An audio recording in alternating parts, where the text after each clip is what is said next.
Hey, what's up, guys? Nick White here. I do tech and coding stuff on Twitch and YouTube, and I'm doing one more problem here. I'm getting pretty good at these, honestly. I can pretty much do most of the medium ones at this point. There's definitely still some difficult ones, dynamic programming, but definitely making progress. So this is called word subsets. We're given two arrays, A and B, of words. So we see A is an array, B is an array, and we're given strings, and they're representing words. Each word is a string of lowercase letters, so we know they're all lowercase. Now say that B is a subset of word A if every letter in B occurs in A, including multiplicity. So if we see an E and an O, then we would say that B is a subset of A if E and O occurs in every word here. So subset of word A. Okay, so in Amazon, we don't see an E and an O in Amazon, so that's not a subset. In Apple, we see no O, so that's not a subset. Facebook, we see an E and we see two O's, but we only need one, but this is a subset of Facebook. So we add that to the output, it looks like. Google as well, we have an E and an O. And I'm guessing if we had multiple O's, we'd have to have multiple O's here, because that's what it says, including multiplicity. For example, WRR is a subset of warrior. So WRR, we can see, but is not a subset of world. WRR is not a subset of world because there's two R's and there's only one R in world. So I think I understand. Now say a word A from A, capital A, is universal if for every B in B, B is a subset of A. Okay. Sure. Return a list of all universal words in A. You can return the words in any order. Okay, so we're just labeling it universal if it is the same as the example we just went through, where the combination of these are subsets of the word. Then we're going to label it universal, and then we're going to return it. Okay, so pretty straightforward here. Let's go ahead and initialize our return structure, and then I'll tell you guys how we're going to do this. So let's say result is equal to new array list, array of strings. So to do this problem, we're going to have to check that these letters, we're going to have to loop through each of these words, and we're going to have to check that whatever word contains all of these letters gets put into this array. Now, to check all these letters, here's the problem. The algorithm, the brute force algorithm, is to go through each letter or each word, and then go through each letter and make sure each letter appears in each word. This is going to be O of M times N, where M is the length of A, or we could say A times B. This is going to be the length O of A times B, because we're going through every element of A for every element of B as we loop through. So what we want to do is we want to, optimize this, right? That's not a good solution. We want it to be A plus B. So for it to be A plus B, we don't want to loop through this input array. We don't want to do that. That's crazy. We don't have to do that. That's insane. There's no point of looping through every element of an input array. What we should do is combine these elements and create a char frequency array. So this char frequency array is going to have the number of characters, the number of characters we need to find within each word. And that's going to be easy for us, very easy for us, because we're going to create a separate method. So let's say we have public ints,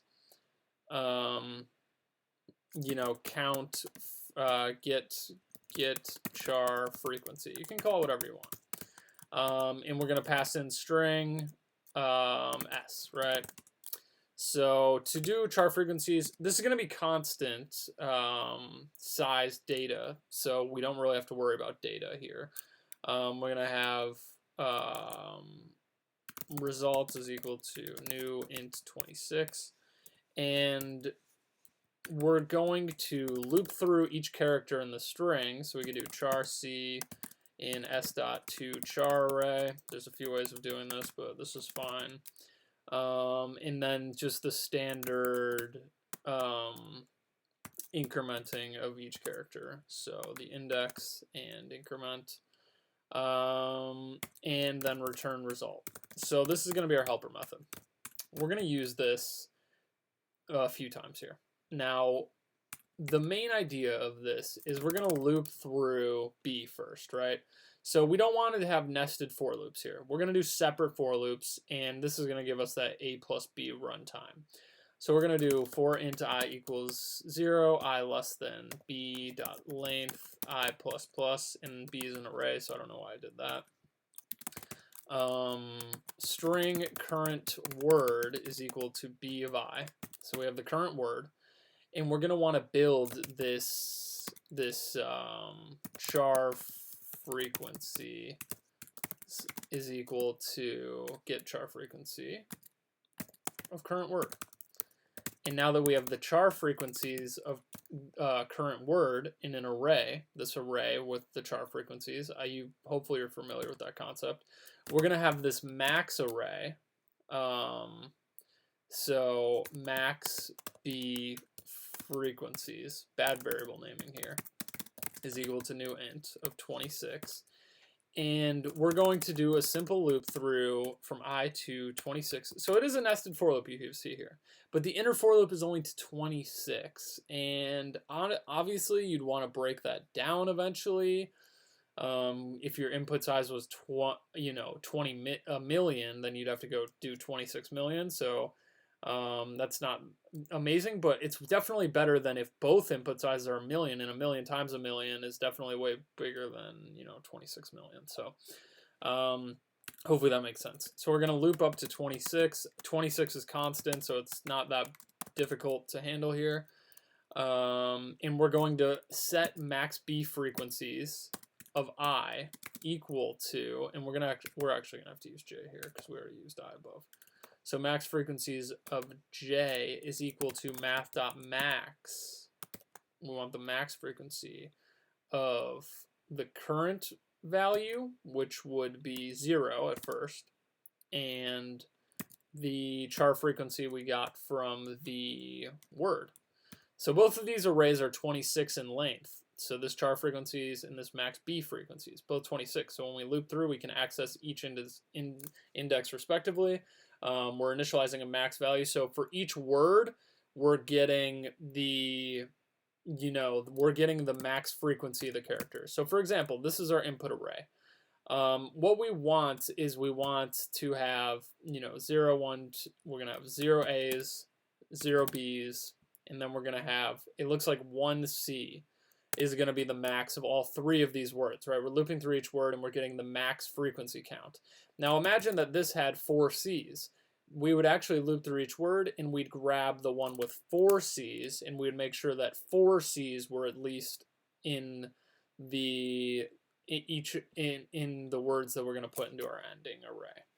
So it's kind of hard to explain, and this is a longer video because it is a little bit of a brain teaser here, but as you can see, we're looping through each word in B, so this could be B, we're looping through, and we're building a frequency array of each character. So whatever the max frequency character in each separate word, we have 1C, 1C, whatever the max words frequency is what's going to be put into this array.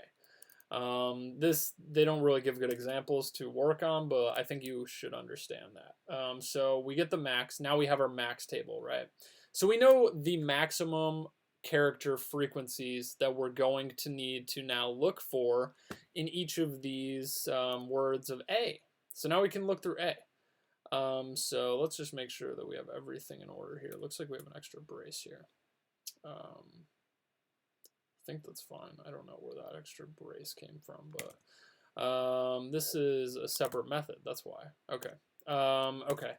So now what do we have to do? All we have to do is loop through I less than a dot length I plus plus.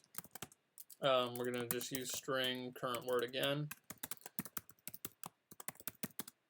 equals a of I. We're going to get the frequency counts of these words now, right? You know, the ones from A. So we're just going to, this method is really coming in handy here. Char frequencies is equal to get char frequency of current word. And we're not going to use char frequencies. We'll do char frequencies, char counts, right? Because we use char frequencies up there. Okay, so now that we have char counts and we have this max B frequencies, we can loop through to 26 again, still constant, and we can compare each word's frequency count to the total frequency count of B. Hopefully that makes sense. The max frequency, we need to at least have whatever index we're at in the max frequency B array. So whatever count we have at each index of this, if max frequency of B of, we're gonna have to use J here. If this count of the max B frequency character is, you know, less than the current word's frequency, that's good. We want it to be less than.